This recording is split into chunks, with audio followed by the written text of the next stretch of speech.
Assalamualaikum warahmatullahi wabarakatuh. Alhamdulillah, alhamdulillahilladzi hadana li hada wa ma kunna linahtadiya laula an hadanallah.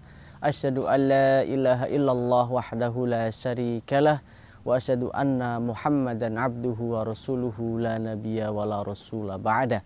Allahumma sholli wa sallim wa barik ala sayyidina Muhammadin wa ala alihi wa ashabihi wa man tabi'ahum bi ihsanin ila yaumil qiyamah. Pemirsa yang budiman yang dimuliakan oleh Allah Subhanahu wa taala. Alhamdulillah, kita ucapkan rasa syukur atas segala nikmat yang Allah berikan kepada kita sehingga kita masih punya kesempatan untuk menikmati keberkahan dan juga kebaikan bulan suci Ramadan. Salawat dan salam tidak lupa kita curah limpahkan kepada baginda kita, kepada junjungan kita Nabiullah Muhammad SAW, seseorang yang perkataannya adalah panutan bagi kita, seseorang yang perbuatannya adalah teladan bagi kita. Pemirsa yang budiman yang dimuliakan oleh Allah Subhanahu wa taala. Bagi masyarakat umum, mereka kebanyakan akan mengetahui tentang sejarah-sejarah peradaban di dunia.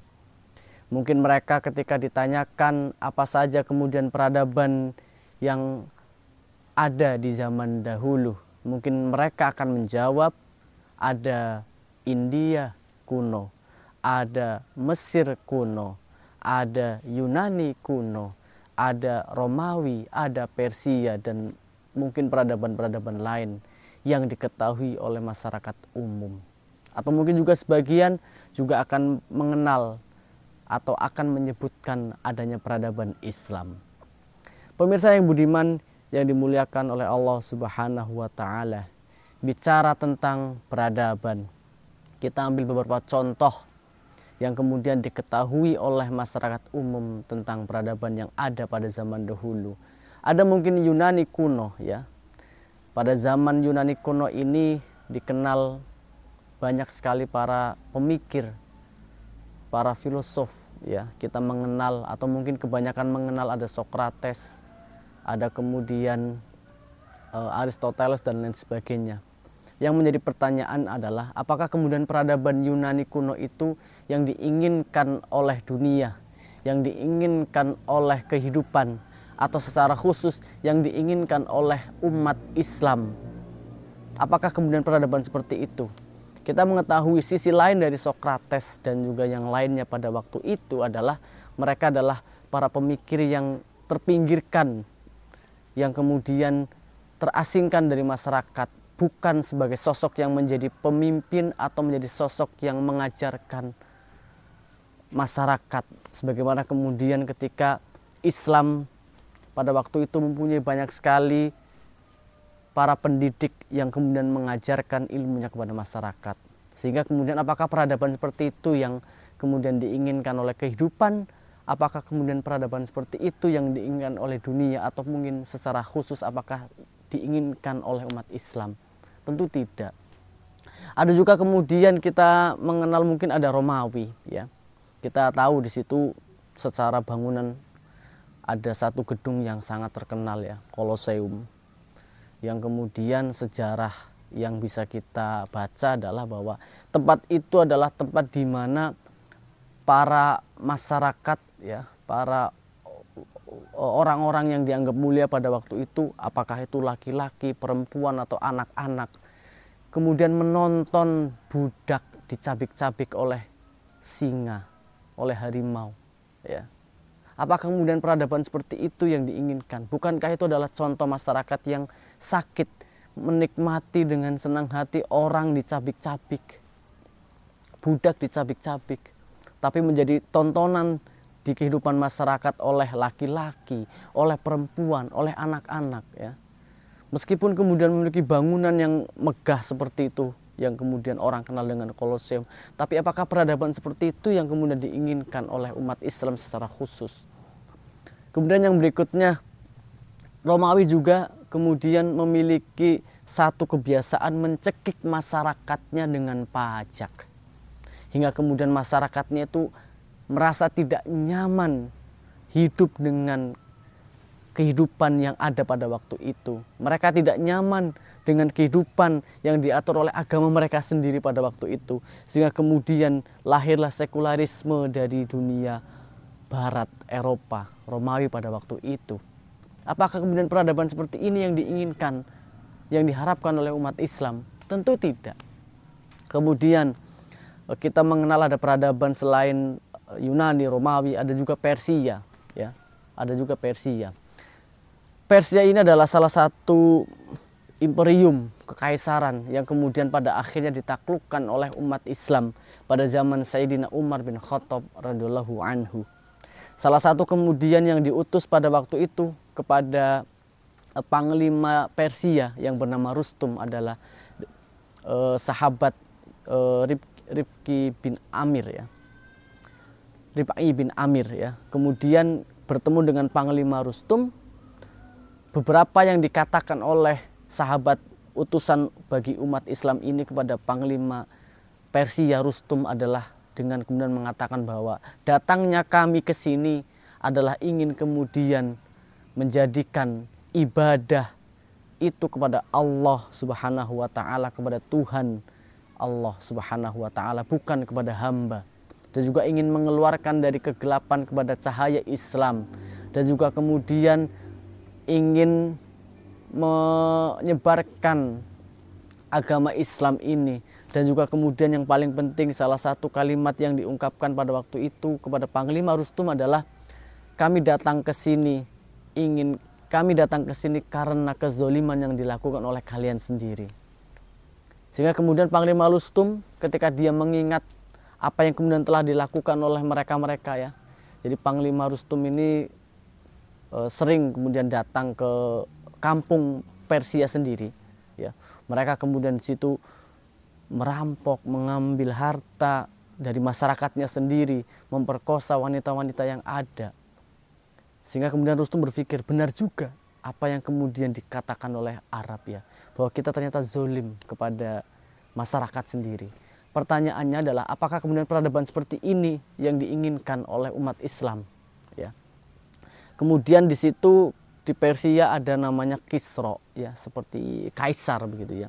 Nah, ketika kemudian orang menghadap ke Kisra, ya, ketika orang menghadap ke kaisar yang ada di Persia ini, mereka harus dibatasi jarak, ya, 5 meteran ke sana. Tidak bisa berhadapan langsung dalam posisi yang dekat. Kemudian tidak hanya jarak yang kemudian dibatasi, ya, status atau strata sosial juga dibatasi. Siapa yang paling pertama di dalam barisan dan seterusnya itu tergantung dari strata sosial. Kemudian selain dibatasi jarak, kemudian mereka juga mulutnya ditutupi ketika ingin menghadap Kisra, dengan alasan kemudian agar bau atau aroma mulut mereka yang berjumpa dengan Kisra itu tidak kemudian tercium oleh Kisra yang dianggap mulia pada waktu itu. Apakah kemudian interaksi antara pemimpin dengan masyarakat atau dengan orang lain, apakah seperti itu? Apakah peradaban seperti itu yang diinginkan oleh dunia? Apakah peradaban seperti itu yang diinginkan oleh umat Islam pada secara khusus? Tentu tidak. Kenapa demikian? Karena sesungguhnya Islam memiliki peradaban sendiri. Meskipun sekarang kita tidak melihat adanya peradaban Islam, karena sekarang peradaban yang sedang berkembang adalah peradaban materialistik, kapitalistik, sekuleristik, hedonistik, ya. Peradaban yang tidak didasarkan kepada cahaya dan juga nilai-nilai keislaman. Bahkan kemudian umat Islam terpecah belah dalam batasan-batasan nation state, yang sesungguhnya Islam memiliki sejarah panjang di mana Islam itu pernah kemudian berada dalam satu kepemimpinan, berada dalam satu wilayah peradaban Islam, ya. Al-Fakir pernah kemudian menulis sebuah jurnal tentang bagaimana kemudian peradaban Islam itu bisa memiliki kebaikan yang luar biasa, yang tidak hanya kemudian diakui oleh umat Islam, bahkan kemudian diakui oleh orang-orang selain Islam. Dan itu terbukti pada sejarah peradaban Islam. Yang pertama kemudian Al-Fakir pernah mencatat salah satu karya yang mungkin sudah kita kenal, Story of Civilization, di mana kemudian penulisnya Ariel Durant itu pernah mengatakan bahwa para khalifah Khalifah adalah pemimpin bagi peradaban Islam pada waktu itu. Khalifah adalah pemimpin bagi daulah khilafah Islamiyah. Di mana kemudian dia mengatakan para khalifah telah memberikan keamanan kepada manusia hingga batas yang luar biasa besarnya bagi kehidupan.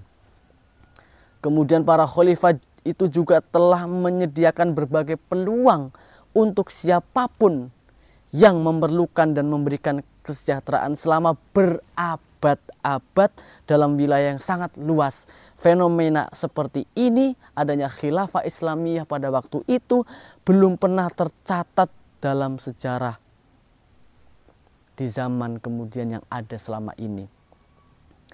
Yang kedua, pengakuan yang juga diakui oleh orang-orang yang bukan Islam, ya, yang bernama Mary McAleese, ya, Presiden ke-8 Irlandia yang menjabat pada tahun 1997 sampai 2011.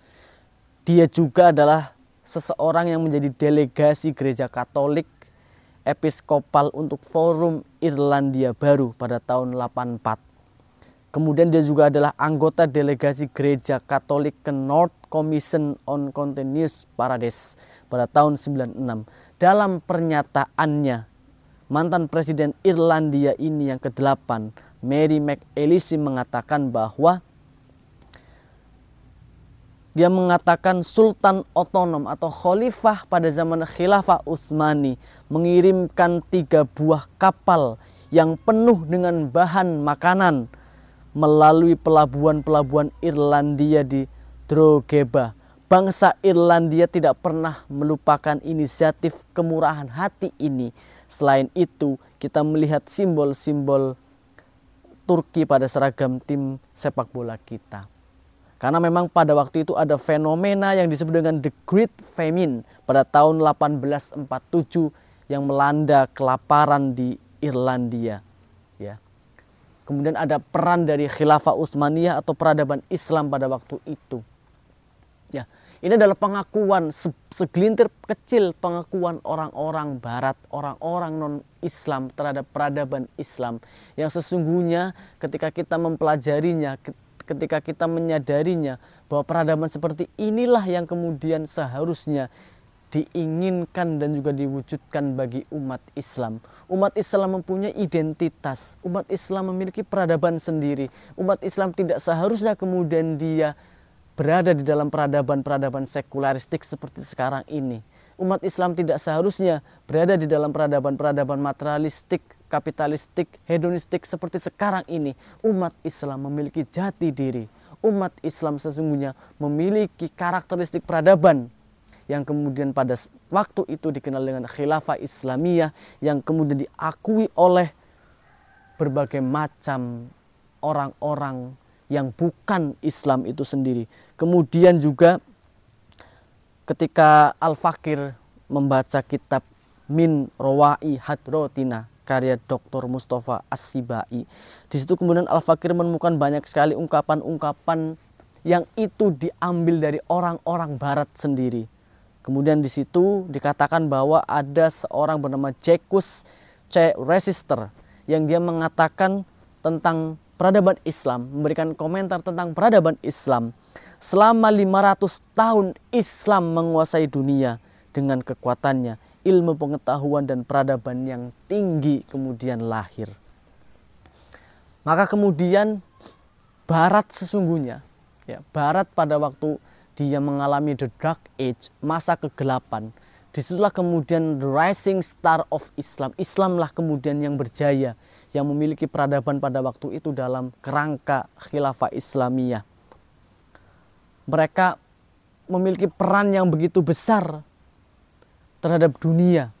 Eropa tidak memilikinya sesungguhnya. Kenapa? Sebagaimana kemudian di dalam kitab yang sama karya Dr. Mustafa As-Sibai, ya, Min Rawa'i Hadrotina, dikatakan ada seseorang tokoh yang bernama Montgomery Watt yang kemudian mengatakan atau mengungkapkan cukup beralasan jika kita, maksudnya adalah Eropa, menyatakan bahwa peradaban Eropa tidak dibangun oleh proses regenerasi mereka sendiri tanpa dukungan Islam yang menjadi dinamonya. Barat bukanlah apa-apa. Hal yang sama pernah dikatakan oleh Barack Obama yang mengatakan bahwa peradaban berhutang besar pada Islam. Maksudnya peradaban Barat itu berhutang besar terhadap peradaban Islam. Termasuk yang baru-baru ini kita kenal dengan nama Elon Musk yang mengomentari tentang bagaimana kemudian kegemilangan khilafah Islamiyah atau khalifat pada waktu itu.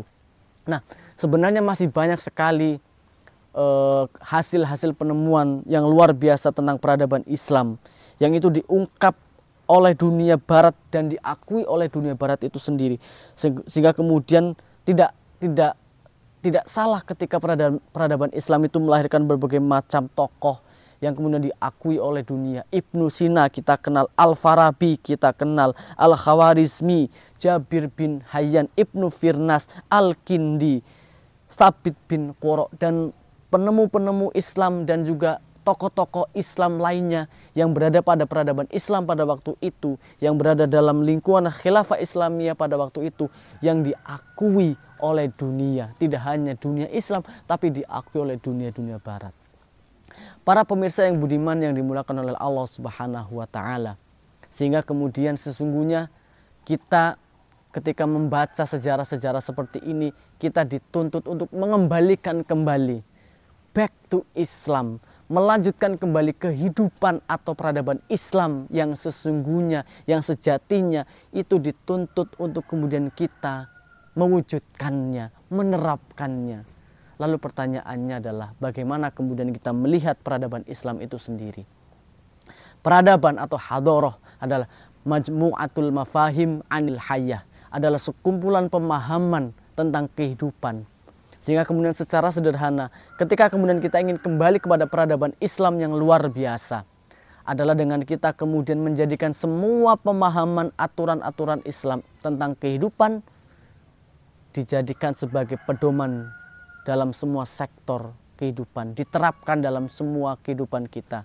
Secara individu, kita melakukan, kita menerapkan aturan Islam. Secara keluarga, kita mengatur keluarga kita dengan Islam. Secara bermasyarakat, aturan Islam diterapkan. Secara bernegara, secara berpolitik, Islam dijadikan sebagai dasar dan juga seperangkat aturan-aturan untuk mengatur kehidupan. Sehingga kemudian peradaban Islam bisa diwujudkan.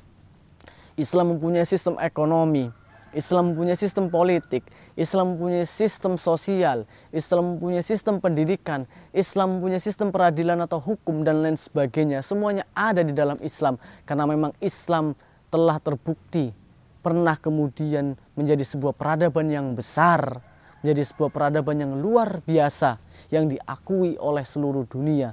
Karena apa? Karena mereka kemudian menjadikan seluruh pemahaman kehidupan yang diatur dengan Islam itu diterapkan. Tidak menerapkan sekulerisme yang hanya memilih, yang hanya kemudian mengatur dengan akal pikirannya, tetapi menjadikan Islam sebagai aturan di dalam mengatur kehidupan. Pemirsa yang budiman yang dimuliakan oleh Allah Subhanahu wa Ta'ala, sehingga kunci kemudian kita ingin kembali melanjutkan kehidupan dan juga peradaban Islam adalah dengan kita menerapkan seluruh syariat Islam, dengan kita menerapkan seluruh aturan Islam, baik dalam level individu, baik dalam level keluarga, baik dalam level masyarakat, termasuk dalam level negara.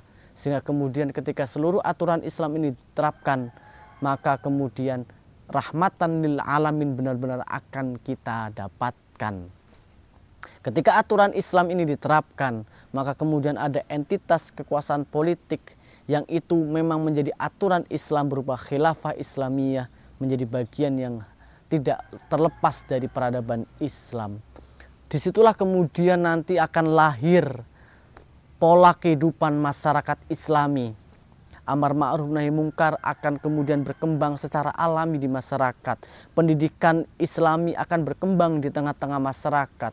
Ekonomi diatur dengan ekonomi Islam juga akan berkembang dan juga menjadi acuan bagi sebuah entitas kekuasaan untuk mengatur masyarakat, politik, hukum, dan lain sebagainya. Lahirlah kemudian ilmu pengetahuan yang mempunyai nilai-nilai Islam. Lahirlah kemudian Ibnu Sina yang baru. Lahir kemudian Ibnu Hayyan atau Jabir bin Hayyan yang baru. Lahir kemudian Al-Kindi yang baru. Lahir kemudian Ibnu Firnas yang baru. lahir kemudian Thabit bin Qurra yang baru dan lain sebagainya, lahir kemudian Al-Farabi yang baru dan lain sebagainya. Itu karena lahir dari sebuah lingkungan yang kemudian lingkungan itu diatur dengan aturan Islam. Disitulah kemudian peradaban Islam ada, ya. Sehingga ketika kita sebagai umat Islam ingin adanya peradaban Islam, kembalilah kepada syariat Islam, kembalilah kepada aturan Islam. Mulai kita mempelajari aturan-aturan Islam, kemudian terapkanlah, kemudian kita sampaikanlah kepada masyarakat bahwa Islam ini adalah rahmatan lil alamin, yang memberikan kebangkitan, kejayaan bagi seluruh umat manusia, bahkan tidak hanya untuk umat Islam saja. Pemirsa yang budiman yang dimuliakan oleh Allah Subhanahu wa Ta'ala, semoga kemudian di bulan suci Ramadan ini kita bisa mengambil banyak pelajaran dan juga kita bisa mengambil banyak kebaikan, keberkahan, dan juga menjadi inspirasi dan juga motivasi bagi kita untuk kita menyerukan kepada umat manusia, untuk kita mengajak saudara-saudara kita mengajak teman-teman kita mengajak keluarga kita mengajak masyarakat kita untuk mengenal Islam secara keseluruhan, bahwa Islam memiliki karakter peradaban sendiri. Islam tidak semestinya hidup dalam lingkungan-lingkungan kapitalistik seperti sekarang ini. Islam tidak seharusnya hidup dalam lingkungan sekularistik seperti ini yang memisahkan atau meniadakan Tuhan atau agama dalam kehidupan bermasyarakat, dalam kehidupan bernegara. Islam memiliki peradaban sendiri, Islam memiliki aturan sendiri, sehingga kemudian Islam tidak bisa dipisahkan dari kehidupan. Di saat itulah kemudian peradaban Islam terwujud kembali. Di saat itulah kemudian kita melanjutkan kembali kehidupan Islam yang sudah bersinar pada waktu itu di dalam sejarah kehidupan manusia. Semoga kemudian kita menjadi bagian orang-orang yang ikut serta di dalam menyebarkan kebaikan untuk terwujudnya peradaban Islam. Demikian pemirsa yang budiman yang insya Allah dimuliakan oleh Allah Subhanahu wa Ta'ala. Kami akhiri, semoga bermanfaat. Billahi taufik wal hidayah. Assalamualaikum warahmatullahi wabarakatuh.